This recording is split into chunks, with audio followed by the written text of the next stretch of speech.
السلام علیکم ورحمۃ اللہ وبرکاتہ۔ رب اشرح لی صدری ویسر لی امری واحلل عقدۃ من لسانی یفقہوا قولی۔ حدیث نمبر 1، الدین والنصیحہ، مسلم نسائی۔ ترجمہ: دین خیر خواہی کا نام ہے۔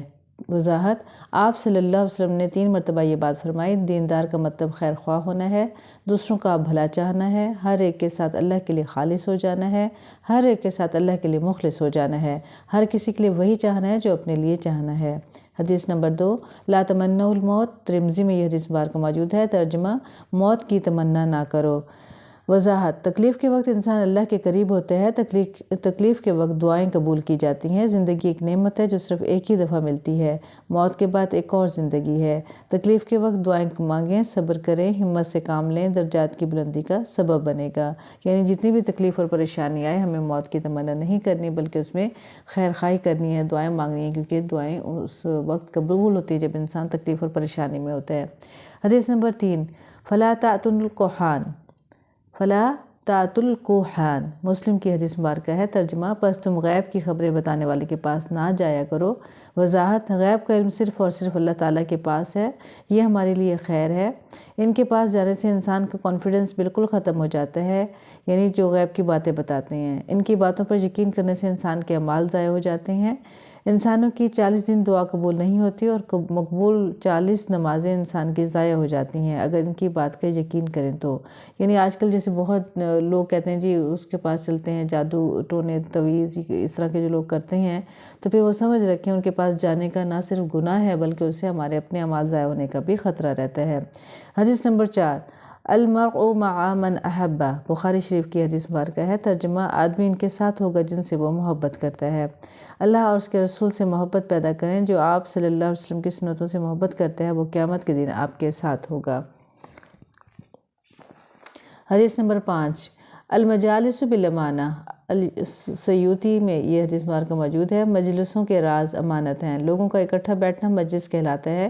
مجلس کی بات باہر نہیں جانا چاہیے، اگر کوئی بات باہر کہنی پڑ جائے تو ہو وہ ویسی بیان کریں، اپنی طرف سے کوئی بات نہ کریں، بات کا سیاق و سباق بھی بتائیں۔ میاں بیوی کی بات بھی امانت ہے، راز کو راز رکھیں، کسی کی بات کو کسی کو نہ بتائیں، صرف اچھی بات کا ذکر کریں۔ حدیث نمبر 6، من غش فلیس منا۔ جس نے ملاوٹ کی وہ ہم میں سے نہیں۔ وضاحت: آپ صلی اللہ علیہ وسلم نے اس شخص سے بیزاری کی جس نے ملاوٹ کی۔ امتحان میں نقل بھی ملاوٹ اور دھوکہ ہے۔ سوچنے کی بات ہے، جسے آپ صلی اللہ علیہ وسلم اپنا نہیں کہہ رہے تو کیا قیامت کے دن لوگوں کی شفاعت کریں گے؟ حدیث نمبر 7، یا لا يدخل الجنہ قطعت۔ بخاری شریف میں حدیث ہے، چغل خور جنت میں نہ جائے گا۔ وضاحت: کسی بات کو دوسرے تک اس انداز میں پہنچانا کہ باہم پھوٹ پڑ جائے چغلی کہلاتا ہے۔ 2 گروہ میں لڑائی کروانا بھی چغلی کہلاتی ہے۔ چغل خور جنت میں نہیں جا سکتے۔ حدیث نمبر 8، المسلم اخو المسلم۔ متفق علیہ، یعنی بخاری اور مسلم دونوں میں یہ حدیث موجود ہے۔ ترجمہ: مسلمان آپس میں بھائی بھائی ہیں۔ وضاحت: اسلام میں برادری کی بنیاد پر کوئی تقسیم نہیں، اپنا اور غیر کوئی نہیں، بس سب اپنے ہوتے ہیں اور سب مسلمان آپس میں ایک برادری ہیں۔ حدیث نمبر 9، افشوا السلام بینکم۔ آپس میں سلام کو عام کرو، یہ مسلم کی حدیث مبارکہ ہے۔ وضاحت: سلام کرنے سے پہلے اگر آپس میں غصہ ہوگا تو ختم ہو جائے گا۔ چھوٹے بڑے سب کو سلام کرنے میں پہل کریں، آپس میں اس سے اچھا اخلاق پیدا ہوگا۔ اس سے پتہ چلتا ہے کہ قرآن و حدیث کے مطابق ہم کس طرح سے عمل کر سکتے ہیں اور اس طرح سے ہماری زندگی مزید آسان ہوگی۔ حدیث نمبر 10، کل معروف صدقات۔ متفق علیہ۔ ترجمہ: ہر اچھی بات صدقہ ہے۔ وضاحت: ہر نیکی کا کام صدقہ ہے، مسکرانا صدقہ ہے، کسی کو کسی اچھے کام میں مدد کرنا صدقہ ہے۔ حدیث نمبر 11، الطہر شطر الایمان۔ مسلم کی حدیث ہے۔ ترجمہ: صفائی نصف ایمان ہے۔ وضاحت: جسم کی صفائی، روح کی صفائی، ارد گرد کے ماحول کی صفائی، گلی محلے کی صفائی، اپنے گھر کی صفائی، شہر کی صفائی، ملک کی صفائی۔ حدیث نمبر 12، الحیاء لا یاتی الا بخیر۔ متفق علیہ۔ ترجمہ: حیا صرف خیر لاتی ہے۔ وضاحت: حیا کا مطلب جھجک ہوتی ہے۔ بچوں کو بے حیا ہونے نہ دیں بچوں کو بے حیا نہ ہونے دیں اگر اسے کانفیڈنس دیں، مگر اسے کانفیڈنس دینا چاہیے، بچے کو بے حیا نہیں کرنا چاہیے۔ سوال کا جواب دیں، جواب نہ دینا حیا نہیں ہے۔ حیا اور بے حیائی کی حدود کا پتہ ہونا چاہیے۔ اللہ سے بھی حیا کرنی چاہیے گناہ کرتے ہوئے، فرشتوں سے بھی حیا کرنی چاہیے، خاص طور پر کپڑے تبدیل کرتے وقت۔ دعا اس وقت پڑھ لیں تاکہ کپڑے پہنتے وقت جو دعا ہے وہ پڑھ لینی چاہیے تاکہ آڑ آ جائے۔ حدیث نمبر 13، ان البزازۃ من الایمان، متفق علیہ۔ ترجمہ، بے شک سادگی بھی ایمان کا جزو ہے۔ وضاحت، سادگی سے مراد اسراف یعنی فضول خرچی سے بچیں، ضرورت کی ہر بات کریں، ضرورت کی ہر چیز لیں، اوور لوڈ سے بچیں۔ حدیث نمبر 14، انما الاعمال بالنیات، بخاری شریف میں حدیث مبارکہ ہے۔ ترجمہ، بے شک اعمالوں کا دار مدار نیتوں پر ہے۔ وضاحت، جیسی نیت ویسی مراد ہوگی، نیت کے مطابق نتیجہ نکلے گا۔ نیت اگر اللہ کو راضی کرنا ہوگا اور اللہ کے لیے خالص ہوگی تو ثواب ملے گا، نیت اگر لوگوں کو راضی کرنا ہوگی تو ثواب صفر ہو جائے گا۔ نیت صرف اور صرف اللہ کو راضی کرنے کے لیے ہونی چاہیے۔ ہر کام جو اچھا اور نیک ہو تو یہ صرف اور صرف اللہ کے لیے ہونے چاہیے۔ حدیث نمبر 15، بلغوا انی ولو آیہ، بخاری شریف کے حدیث مبارکہ ہے۔ ترجمہ، مجھ سے آگے پہنچاؤ چاہے ایک آیت ہی کیوں نہ ہو۔ وضاحت، ان پڑھ لوگوں کو پڑھ کر سنائیں، آسان اور عام فہم انداز میں بات کریں، کسی بھی طریقے سے اللہ کی بات ان تک پہنچائیں۔ حدیث نمبر 16، انما الاعمال بخواتیمہا، بخاری شریف کی حدیث ہے۔ ترجمہ، بے شک اعمالوں کا اعتبار ان کے خاتمے پر ہے۔ وضاحت، انسان کی زندگی کے آخری لمحات بہترین ہونے چاہیے۔ مومن زندگی کے آخری لمحے تک فکر کرتا ہے، آخری عمر تک شیطان کے حملوں سے بچنے کی کوشش کرتے رہنا چاہیے، چاہے زندگی کے آخری لمحات ہی کیوں نہ ہوں۔ مثلاً کھانا اگر محنت سے تیار کیا ہوا ہے اور آخر میں وہ جل جائے تو کون کھائے گا؟ سوچیں غفلت کیوں ہوئی؟ غفلت شیطان کی طرف سے ہوتی ہے۔ اللہ سے دعا مانگیں، نیکی کا شروع اچھا ہو لیکن آخر تک بہترین ہونا چاہیے۔ حدیث نمبر 17، الدل علی الخیر کفاعلہ، مسند احمد کی حدیث مبارکہ ہے۔ ترجمہ، نیکی کا بتانے والا نیکی کرنے والے کی طرح ہے۔ وضاحت، دوسروں کے ساتھ زیادہ سے زیادہ تعاون کریں، ہر نیکی کے کام میں اور ہر دین کے کام میں تعاون کریں۔ نیکی بتا کر مطمئن نہ ہو جائیں بلکہ اس میں خود بھی شامل ہو جائیں۔ مثلاً صدقہ کہاں کرنا چاہیے یا پھر قرآن پاک پڑھانے والے استاد کا پتہ بتا دیں۔ نیکی میں تعاون کرنا ہے۔ حدیث نمبر 18، اکبر الکبائر الاشراک باللہ، ترجمہ، تمام گناہوں میں سب سے بڑا گناہ اللہ کے ساتھ شرک ٹھہرانا ہے۔ وضاحت، جو محبت اللہ کو دے دینی چاہیے اگر وہ محبت اور اہمیت ہم کسی اور کو دیں گے تو یہ شرک کہلائے گا۔ سب سے چھوٹا شرک یہ کہنا ہے کہ دال کھائی تھی اس کی وجہ سے یعنی اس سے پیٹ میں درد ہو گیا، بشگونی شرک ہے۔ آپ صلی اللہ علیہ وسلم نے یہ 3 مرتبہ فرمایا۔ حدیث نمبر 19، اذا غضب احدکم فلیس قط، مسند احمد کی ہے۔ ترجمہ، جب تم میں سے کسی کو غصہ آئے تو اسے چاہیے کہ خاموش رہے۔ اذا غضب احدکم فلیسکت، مسند احمد کی ہے یہ حدیث مبارکہ۔ وضاحت، جب غصہ آئے تو اپنی پوزیشن کو تبدیل کر لیں، غصے میں کسی کے سوال کا جواب نہ دیں، ہو سکتا ہے غلط جواب دے دیں۔ کسی پر اگر غصہ ہو تو اس کو کہیں کہ میں 1 گھنٹے کے بعد جواب دوں گی یا پھر 3 دن کے بعد جواب دوں گی۔ غصہ اچھا ہوتا ہے بشرطیکہ ایک دن کے مطابق ہو۔ پازیٹیو طریقے سے ریئیکٹ کریں۔ حضرت عمر رضی اللہ تعالیٰ عنہ نے اپنا غصہ کفر کے لیے استعمال کیا۔ حدیث نمبر 20، لا تتخذوا القبور مساجد، ترجمہ، قبروں کو سجدہ گاہ نہ بناؤ۔ اس سے مراد یہ ہے کہ قبر والوں سے اس حد تک لگاؤ رکھنا کہ اب ان کی صفائی سے کام ہوگا اور اس قبر والوں سے دعا مانگنا یہ سب گناہ ہے۔ یہ مسلم مبارک کی حدیث مبارکہ، مسلم میں یہ موجود ہے۔ حدیث نمبر 21، الظلم ظلمات یوم القیامہ، بخاری شریف میں یہ حدیث مبارکہ موجود ہے۔ ترجمہ، کہ ظلم قیامت کے دن اندھیروں کی صورت میں ہوگا۔ وضاحت، کسی چیز کو اپنی جگہ سے اٹھا کر کسی اور جگہ پہ رکھ دینا ظلم کہلاتا ہے۔ اللہ کی دی ہوئی نعمتوں کا درست استعمال نہ کرنا بھی ظلم ہے۔ جس شخص نے اس دنیا میں ظلم کیا ہوگا وہ قیامت کے دن اندھیروں میں ہوگا۔ اور ایک حدیث مبارکہ کے مطابق ظالم انسان کو سزا اللہ تعالیٰ دنیا میں بھی دیتا ہے اور آخرت میں بھی دیتا ہے۔ حدیث نمبر 22، کثرت الضحک تمیت القلب، سنن ابن ماجہ، ترجمہ، زیادہ ہنسنا دل کو مردہ کر دیتا ہے۔ بہت زیادہ ہنسنا اور پھر موڈ خراب کر لینا بری بات ہے۔ خود کو اعتدال میں رکھیں، کوشش کریں کہ مسکراتے رہیں، کہکا نہیں لگانا چاہیے کیونکہ ہمارے نبی صلی اللہ علیہ وسلم نے کبھی کہکا نہیں لگایا۔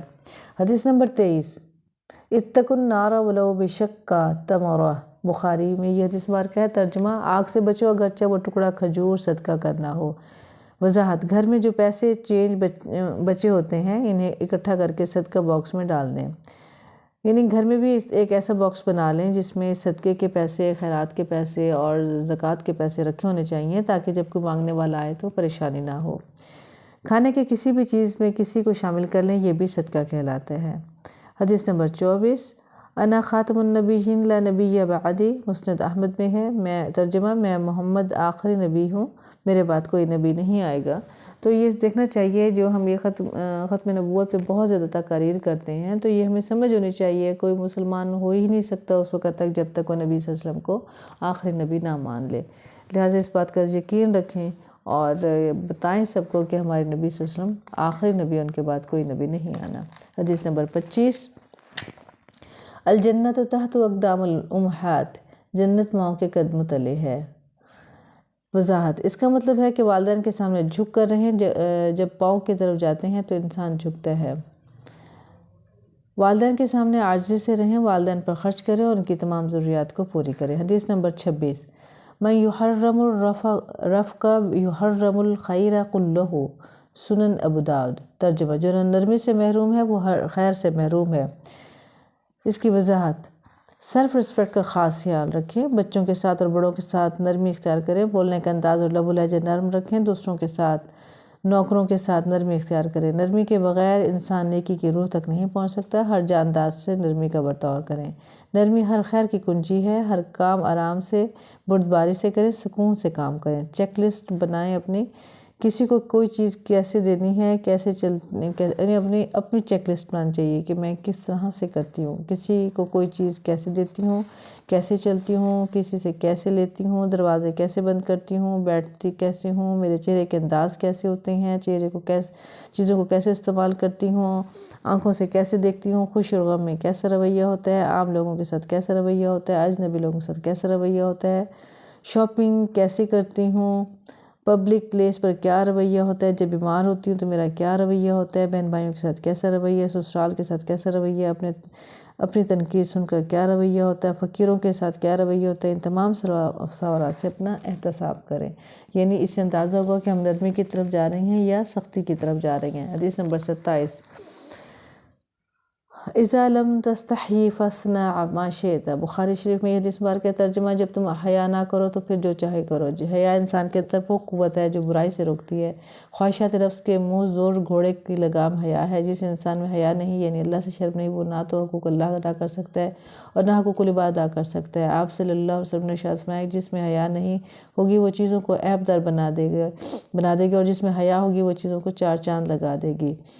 حیا والا انسان ہر کام سے پہلے سوچے گا کہ اللہ کیا کہے گا۔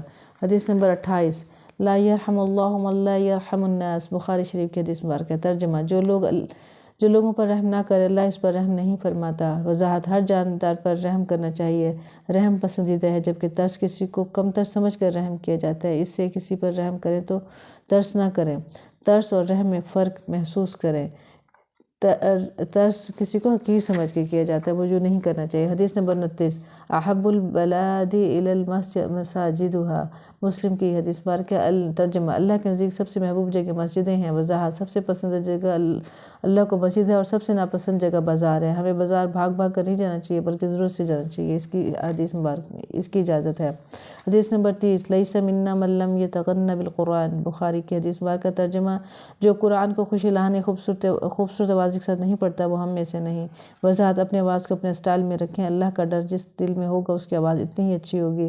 کسی کو کاپی نہ کریں، اپنا انداز اپنائیں، صبح کے وقت اس کی پریکٹس کریں، اونچی آواز میں منہ کھول کر ردھم میں پڑھیں، روزانہ پڑھیں، اس سے ڈپریشن بھی ختم ہوگا۔ اس کا پڑھنا مستقل نیکی کمانے کا ذریعہ ہے۔ اس کو اگر غلط پڑھیں گے تو نمبرز نیگیٹو ہو جائیں گے، اگر درست پڑھیں گے تو نمبرز پازیٹیو ہو جائیں گے۔ جو کوشش کے باوجود قرآن مجید کو اٹک کر پڑھے گا اس کو دگنا اجر ملے گا۔ اس کو بار بار تجوید کے ساتھ پڑھیں، یعنی قرآن مجید کو۔ حدیث نمبر 31، من تشبہ بقوم فہو منہم، احمد کی میں یہ حدیث مبارکہ موجود ہے، ترجمہ، جو کسی قوم کی مشابہت اختیار کرتا ہے وہ انہی میں سے ہے۔ وضاحت، جس قوم کی جو خاص پہچان ہو مسلمان کو وہ نہیں اپنانا چاہیے۔ عیسائی، یہودی، کافر، سکھ سب کی اپنی پہچان ہے، اسی طرح مسلمانوں کی بھی اپنی پہچان ہے۔ حدیث نمبر 32، ان اللہ یحب العبد التقی الغنی، الخفی ترجمہ بے شک اللہ اس بندے کو دوست رکھتا ہے جو متقی ہو، غنی ہو، چھپ کر عبادت کرنے والا ہو۔ وضاحت متقی کا مطلب ہے کہ ہر اس چیز سے بچنے والا جس سے اللہ ناراض ہو، جبکہ پرہیزگاری کا مطلب ہے بچنا ہر اس چیز سے جسے بچنے کا حکم اللہ نے دی ہے۔ غنی سے مراد مال کی محبت سے آزاد ہونا، یعنی دل لالچ سے پاک ہو۔ اپنے نیک اعمال کو چھپانے کو الخفا کہتے ہیں، الخفیو کہتے ہیں۔ ہر شخص اپنی ڈیوٹی کی ذمہ داری کو دیکھے کہ کیا میں اپنی ذمہ داری تقوی کے ساتھ ادا کر رہی ہوں۔ مثلاً ایک ٹیچر، ایک چوکیدار، ایک افسر، ایک ماتحت، گھر میں شوہر، بیوی، بچے، غرض ہر انسان اپنے سطح پر اپنا جائزہ لے کے تقوی کے بغیر تو نہیں ہے۔ حدیث نمبر 33 ترجمہ تم میں سے بہترین وہ ہے جو تم میں سب سے زیادہ اچھے اخلاق والا ہے۔ وضاحت اچھے اخلاق والا مومن رات کو قیام کرنے والا اور صبح کو روزہ رکھنے والے کے برابر ثواب حاصل کر لیتے ہیں۔ حدیث نمبر 33 ان من خیارکم احسنکم اخلاقا، یہ بخاری شریف کی حدیث مبارکہ۔ ترجمہ تم میں سے بہترین وہ ہے جو تم میں سے سب سے زیادہ اچھے اخلاق والا ہے۔ وضاحت اچھے اخلاق والا مومن رات کو قیام کرنے والے اور صبح کو روزہ رکھنے والے کے برابر ثواب حاصل کر لیتے ہیں۔ ہر رویہ اچھا یا برا اخلاق ہے۔ حدیث مبارکہ میں ہے کہ اچھے اخلاق والا جنت میں جائے گا۔ حقوق اللہ اور حقوق العباد میں اچھے اخلاق اپنائیں۔ اخلاق سے مراد ہر وہ معاملہ ہے جو کسی دوسرے انسان یا حیوان کے ساتھ ہے۔ آپ صلی اللہ علیہ وسلم کا اخلاق قرآن مجید کے مطابق تھا۔ آپ اچھے کے لیے ہمیں آپ صلی اللہ علیہ وسلم کی زندگی کو اپنا نمونہ بنانا چاہیے۔ بول چال کا انداز بھی اخلاق کہلاتا ہے۔ اپنے اخلاق صرف اور صرف اللہ کے لیے اچھا بنائیں۔ اپنے تمام معاملات اور عبادات یا حقوق اللہ اور حقوق العباد قرآن و سنت کے مطابق اپنانے کو اخلاق حسنہ یا اخلاق کہیں گے۔ ایک حدیث مبارکہ کا مفہوم ہے کہ قیامت کے نزدیک سب سے زیادہ تولے جانے والا جو وزنی عمل ہوگا وہ انسان کا اچھا اخلاق ہوگا۔ حدیث نمبر 34 مسلم میں یہ حدیث مبارکہ موجود ہے۔ الدنیا سجن المومن و جنت الکافر۔ ترجمہ دنیا مومن کے لیے قید خانہ اور کافر کے لیے جنت ہے۔ وضاحت دنیا میں رہتے ہوئے آخرت کی تیاری کرنی ہے۔ دنیا میں رہتے ہوئے حلال اور جائز طریقے سے اپنی ابدی زندگی کو اچھا بنانا ہے۔ نہ دنیا چھوڑنی ہے، نہ دنیا میں لگ جانا ہے۔ دنیا میں ہم اللہ کی بتائی ہوئی حدود کے اندر رہتے ہوئے زندگی گزارنی ہے، اس لیے یہ قید خانہ ہے۔ ہم اس دنیا میں اپنی مرضی سے نہیں رہ سکتے، اپنے نفس کی پیروی نہیں کر سکتے، نفسانی خواہشات کو روکنا ہے۔ اپنی زندگی اسلامی ڈسپلن کے مطابق گزارنی ہے، اللہ کی مرضی کے مطابق زندگی گزارنی ہے، اس دنیاوی زندگی سے آخرت بنانی ہے۔ روانہ ہونے کی جگہ سے پہنچنے کی جگہ زیادہ قریب ہے۔ یاد رکھیں پیدائش کے بعد سے آخرت کی طرف ہم روانہ ہو چکے ہیں۔ دنیا عارضی ہے اور آخرت مستقل ہے۔ اپنی گزری ہوئی عمروں کا اندازہ لگا کر سوچیں کہ کیا کھویا کیا پائے، یعنی اس وقت ہماری جو بھی عمر ہے اس میں ہمیں سوچنا چاہیے کہ ہم نے اس میں کتنی کامیابی حاصل اب تک کی ہے، اور اپنا جائزہ لیتے رہنا چاہیے، اپنا احتساب کرتے رہنا چاہیے۔ حدیث نمبر 35 ابن ماجہ میں ہے الطعام الشاکر کالصائم الصابر۔ ترجمہ کھانے پر شکر ادا کرنے والا صبر روزہ دار کی طرح ہے۔ وضاحت کھانا کھا کر شکر ادا کرنے والا اور الحمدللہ اور دعا پڑھنے والا ایسے ہی ہوتا ہے جیسے روزہ دار نے صبر کیا اور ثواب حاصل کیا۔ یہ شکر کی دل کی گہرائی سے کرنا، نعمت محسوس کرنا ہے۔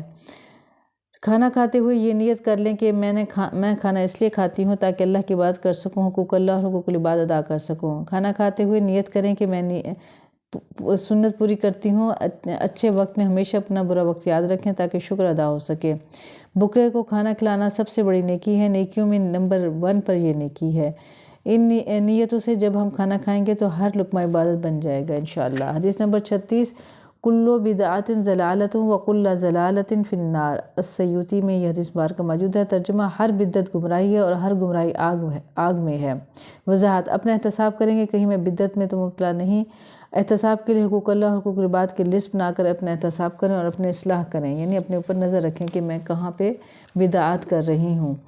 حدیث نمبر 37 خیرکم من تعلم القرآن وعلمہ۔ بخاری میں یہ حدیث مبارکہ ہے۔ ترجمہ تم میں سے بہترین وہ ہے جو قرآن سیکھے اور سکھائے۔ وضاحت جیسے اللہ افضل ہے اسی طرح اللہ کی کتاب تمام علوم سے افضل ہے۔ بڑے اور عظیم کام کے لیے بڑی محنت اور کوشش کرنی ہوتی ہے۔ تجوید، تفسیر اور علوم القرآن کے لیے بھی زیادہ محنت کرنی ہوگی۔ قرآن پاک میں تقریباً 6666 آیات میں سے 1100 آیات ایسی ہیں جو غور و فکر کرنے کے بارے میں ہیں اور لہٰذا غور و فکر کرنا چاہیے۔ کسی کو تجوید کے ساتھ پڑھا دیں، بالکل ان پڑھ کو پڑھ کر سنا دیں، سادہ سی عام فہم طریقے سے ترجمہ اور تفسیر سنا دیں، یہ بھی قرآن کی خدمت ہوگی۔ یعنی عام فہم میں بھی قرآن پاک ہم سنا سکتے ہیں تاکہ کسی کو اچھی طرح سمجھ آ جائے۔ بڑے بڑے سخت الفاظ اور بھاری الفاظ استعمال کرنے کی ضرورت نہیں ہے، سمجھانے کے لیے سادہ اور عام فہم زبان کو استعمال کریں۔ حدیث نمبر 38 بخاری شریف کی یہ حدیث مبارکہ لا تقبلوا صلاۃ من احدث حتی یتوضا۔ ترجمہ: جس کا وضو ٹوٹ جائے اس کی نماز قبول نہیں کی جاتی یہاں تک کہ وہ دوبارہ وضو کر لے۔ وضاحت: دو سبیلین کے درمیان سے کچھ بھی نکلے وضو ٹوٹ جاتا ہے، مراد پیشاب اور پخانہ کی جگہ سے چاہے انجانے میں سے نکلے۔ کچھ لوگ معذور ہوتے ہیں، ان کا علیحدہ حکم ہے کہ وہ نماز سے پہلے وضو کر لیں، چاہے پھر نماز میں قطرے یا خون آتا ہے تو کوئی فکر کی بات نہیں، اپنی نماز مکمل کر لیں۔ ایسے افراد ہر نماز کے لیے نیا وضو کریں گے اور یہ معذور کہلاتے ہیں۔ ایسی غذاؤں سے پرہیز کریں جس سے بد ہضمی یا گیس ہوتی ہو، نماز کے اوقات میں بازار ہرگز نہ جائیں۔ حدیث نمبر 39 بخاری شریف میں یہ حدیث ہے: سباب المسلم فسوق فقتالہ کفر۔ ترجمہ: مسلمانوں کو گالی دینا فسق ہے اور کسی کو قتل کرنا کفر ہے۔ وضاحت: فسق کا مطلب ہے اللہ تعالیٰ کی نافرمانی کرنا۔ ایک مسلمان کا دوسرے مسلمان پر حق ہے کہ وہ اس کو گالی گلوچ نہ کرے۔ کسی کو ایسے الفاظ کہنا جس سے اس کو تکلیف ہو گالی کہلاتا ہے۔ مثلاً کسی کو کافر کہنا اگرچہ وہ کافر نہیں تو یہ بھی گالی ہے۔ قتل کرنا ہمیشہ دوزخ میں رہے گا، قتل کرنے والا ہمیشہ دوزخ میں رہے گا۔ پوری دنیا کو زوال آنا اتنی بڑی بات نہیں جتنا بڑا گناہ کسی کو قتل کرنا ہے۔ حدیث نمبر 40 بخاری شریف کی حدیث مبارکہ ہے: کن فی الدنیا کأنک غریب او عابر سبیل۔ ترجمہ: تم دنیا میں ایسے رہو جیسے کہ تم اجنبی ہو یا کسی راہ کو عبور کرنے والے ہو۔ اس کی وضاحت دیکھتے ہیں۔ پردیسی بہت مال و متاع کو جمع نہیں کرتے بلکہ سوچتے ہیں کہ ہم نے اپنی آخرت کے اصلی گھر کے لیے کچھ جمع کیا یا نہیں کیا۔ پردیسی راہ گزر پر دل نہیں لگاتے بلکہ سوچتے ہیں کہ جو کام کرنے ہیں بس کریں اور اپنے گھر جائیں۔ اس دنیا میں ہمیں ایک پردیسی کی طرح رہنا ہے، ہمارا اصل وطن آخرت ہے۔ ہمیں اپنی آخرت کو اچھا بنانے کے لیے کام آج اور ابھی کرنا ہے۔ اپنی ساری زندگی کو فرض، سنت اور نفل میں تقسیم کریں۔ ہمارے پاس وقت بہت کم ہے، اصل گھر ہمارا آخرت کا ہے۔ سفر کے دوران کوشش ہوتی ہے کہ جلدی منزل پر پہنچیں، پھر آرام کریں گے۔ سفر کی تکالیف پر ہماری توجہ نہیں ہوتی، بس زندگی اور آخرت کے درمیان راستے کی یہی ایک مثال ہے۔ دنیا میں ہمیں دل کم لگانا چاہیے اور آخرت میں زیادہ کہ ہماری اصلی گھر ہے۔ پہننے کے لیے اتنا لباس کہ سطر ڈھانپ دیں، کھانے سے اتنا کھانا کہ ہم زندہ رہ سکیں، بس کافی ہے۔ اپنی ایسی خواہشات سے بچیں جو اللہ والوں سے دور کر دے۔ حدیث نمبر 41 ترجمہ: منافق کی 3 نشانیاں ہیں۔ نمبر 1 وضاحت: جب بات کرے تو جھوٹ بولے، جب وعدہ کرے تو خلاف ورزی کرے، جب اس کے پاس امانت رکھوائی جائے تو اس میں خیانت کرے۔ جھوٹ بولنا، وعدہ خلافی کرنا، امانت میں خیانت کرنا۔ حدیث نمبر 42 ترجمہ: جس کی جان اس حال میں نکلی کہ وہ 3 چیزوں سے پاک ہو وہ جنت میں داخل ہوگا۔ یہ مسند احمد کی حدیث ہے اور اس سے 41 جو حدیث تھی وہ مسلم مبارک کی حدیث مبارک تھی۔ نمبر 1 تکبر، 2 قرضہ، نمبر 3 خیانت۔ حدیث نمبر 43 بخاری کی حدیث مبارکہ ہے۔ ترجمہ: جس نے کسی مسلمان کی پردہ پوشی کی اللہ تعالیٰ قیامت کے دن اس کی پردہ پوشی کرے گا۔ حدیث نمبر 44 آپ صلی اللہ علیہ وسلم نے ارشاد فرمایا: میں اس شخص کے لیے جنت کے اطراف میں ایک گھر کا ضامن ہوں جس نے حق پر ہوتے ہوئے بھی جھگڑا چھوڑ دیا، اور اس شخص کے لیے جنت کے درمیان میں ایک گھر کا ضامن ہوں جس نے مزاح کے طور پر بھی جھوٹ کا ارتکاب نہیں کیا، اور اس شخص کے لیے جنت کے بلند ترین حصے میں گھر کا ضامن ہوں جس نے اپنا اخلاق اچھا کر لیا۔ حدیث نمبر 45 مسلم کی حدیث مبارکہ ہے: آگ میں جانے والے 5 قسم کے لوگ۔